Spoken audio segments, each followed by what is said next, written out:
tardes, mi nombre es Michael Tovar, soy participante, estudiante del curso de facilitador de aula virtual dictado por la tutora Niorka Durán.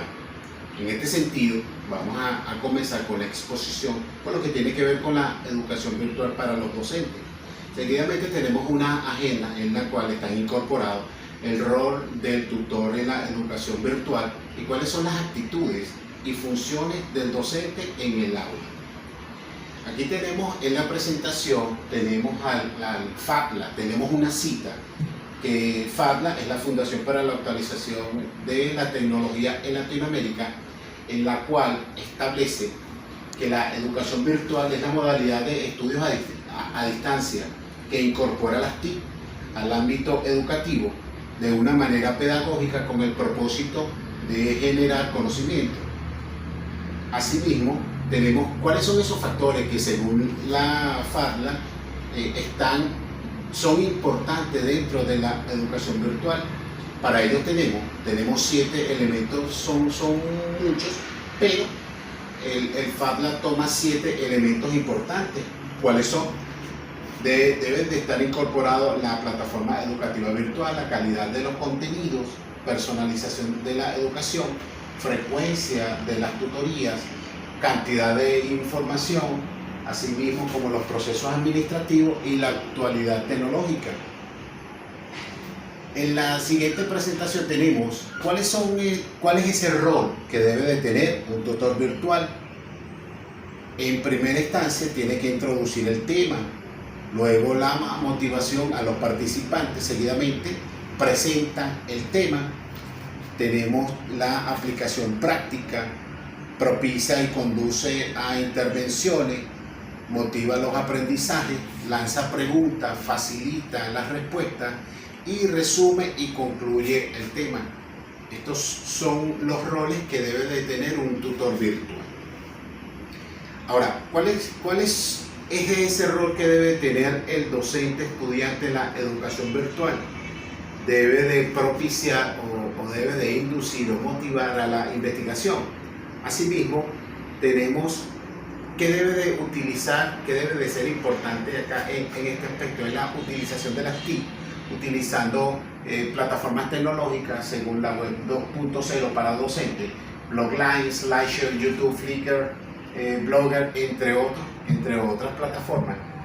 Debe de tener amplitud en los recursos en el aula, debe de tener tutorías didácticas, debe de ser muy dinámico el ámbito de las tutorías, manejar las herramientas tecnológicas como blogs, entre otros.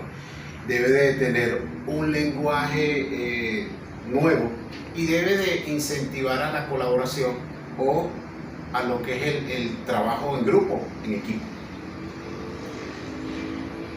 Seguidamente tenemos las funciones del tutor virtual. Ese tutor debe de tener una función técnica, porque debe de conocer de las tecnologías de la información y comunicación para que los participantes, para que los estudiantes también aprendan a esa construcción del conocimiento, de toda la información que les suministra este tutor virtual. Asimismo, importante, una función académica, debe de manejar los contenidos académicos en relación a los cursos o al curso que se esté dictando en su momento, debe de ser organizado. Aquí existe pues lo que es la planificación académica, debe de tener una función organizativa con respecto a lo que se quiere plantear en el curso. Debe de tener una función orientadora, orientar a los participantes, orientar a los estudiantes, debe de tener una función social, esa comunicación con todas las personas que están en el curso sin distinción alguna. Seguidamente tenemos otros tipos de función del docente virtual.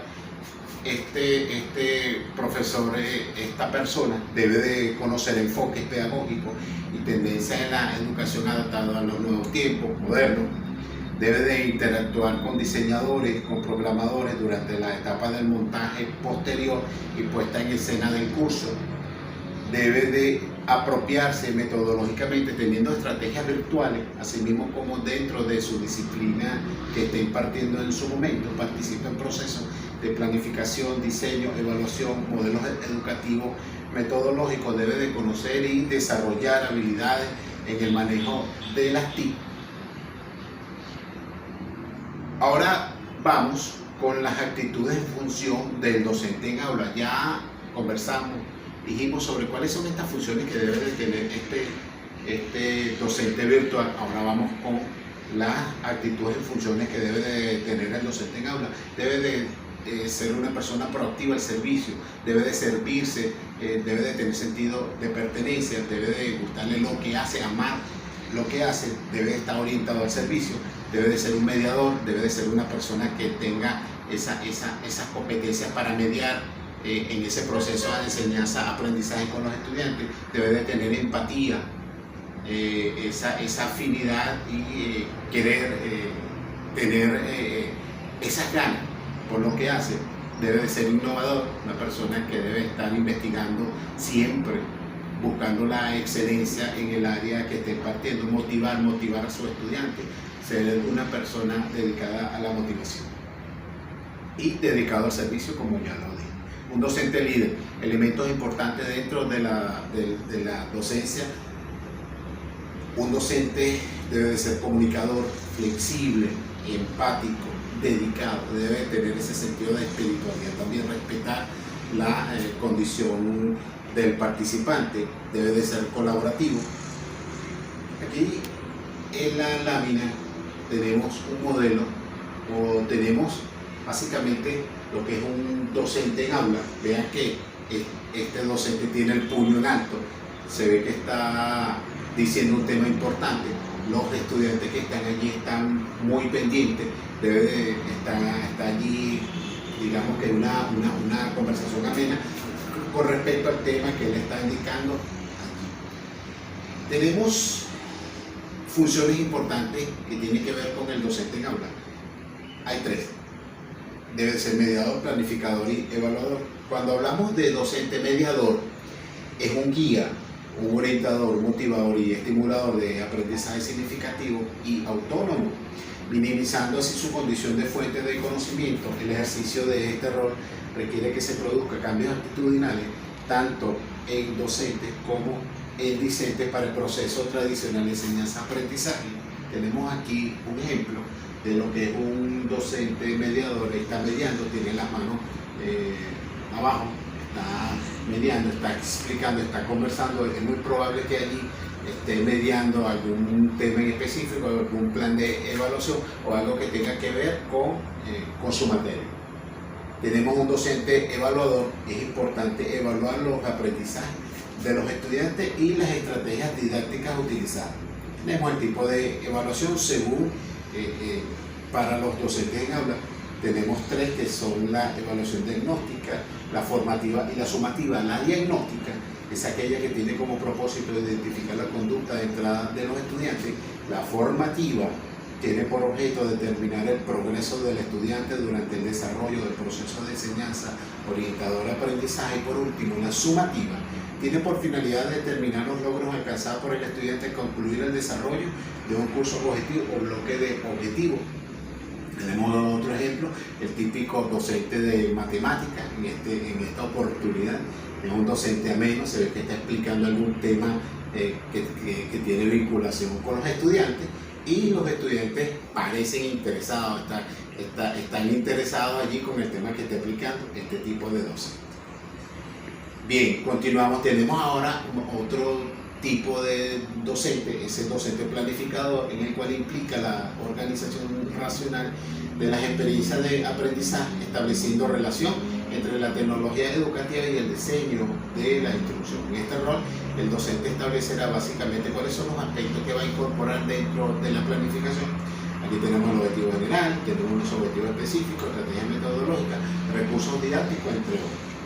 Tenemos acá en la presentación, vean que hay un docente en el techo, tiene el video link, una persona que ya se planificó para dictar esta clase, esta cátedra. Vean que deben de haber allí aproximadamente no menos de entre 50 a 60 estudiantes el docente tiene su proyección, está explicando alguna unidad curricular, algún curso, algún evento, algún taller, y es importante la planificación, porque eso te permite que tanto puedas dictar cualquier curso se dé de manera excelente. Ahora seguimos, tenemos diferencia entre un docente presencial y uno virtual. Vean que el docente presencial está orientado a exámenes, mientras que el virtual está orientado a tareas. El presencial es un aprendizaje de contexto grupal, mientras que el aprendizaje en el término virtual es individual. Uno tiene que ver con la planeación y organización guiada por el profesor. El otro es autogestionado y es autocontrolado. El presencial es agente educativo pasivo, el otro es agente educativo activo. Busca adquirir herramientas que le resulten útiles en un futuro laboral a uno desarrollado, mientras que dentro de la educación virtual es su mayoría con experiencia profesional, por lo que se observan interesados en ampliar conocimientos y competencias que resulten en una mejora laboral o personal. Aquí me detengo porque en estos cursos, por lo general, nosotros tenemos experiencia, me incluyo, tenemos experiencia, pero este tipo de curso ayuda a actualizar, porque esa es la palabra, actualizar en el campo de las TIC, cómo ser un docente virtual. Tenemos personas con poca fuerza de voluntad, esa es para la persona, para el estudiante de tipo presencial, mientras que en cuanto al área virtual son personas con fuerza de voluntad. En cuanto al área presencial, personas que pueden subordinar otros roles al estudiante, mientras que para la educación virtual, personas que no pueden subordinar sus otros roles y la del estudiante. Tenemos otro tipo de diferencia, es la educación presencial, semipresencial y a distancia. En esta modalidad, el docente es un enseñador, ya que el alumno elabora algún trabajo y el profesor está allí para corregir durante el proceso. En la semipresencial, en esta modalidad, el docente es un guía, ya que solo da instrucciones y orienta al alumno en la manera que deberá realizar el trabajo, tratando de manera presencial las dudas que hayan surgido. Y tenemos la educación a distancia. En esta modalidad, el docente es un guía, ya que solo da instrucciones y orienta al alumno en la manera que deberá realizar el trabajo. Por otro lado, tenemos que cuenta más con el apoyo del docente durante el proceso de elaboración del mismo. El alumno trabaja de manera más autónoma y una vez que ya está elaborado su trabajo, se retroalimenta y corrige de manera presencial para nuevos proyectos. Y en cuanto a la educación a distancia o virtual, el alumno descubre el trabajo de manera más autónoma, retroalimentando y tomando en cuenta las correcciones para su nuevo proyecto. Otra diferencia es con respecto a la educación presencial y a distancia, presencia de todos los actores al mismo tiempo, en el mismo lugar, mientras que a distancia no, los actores, los participantes, los estudiantes interactuando a través del proceso de enseñanza-aprendizaje, encontrándose en momentos, lugares totalmente distintos, en tiempos diferentes, el uso de libros físicos, revistas, tesis, documentos, entre otros, mientras que en la educación a distancia, el uso de bases de datos digitales de manera remota, acceso a los más recientes conocimientos y logros al momento.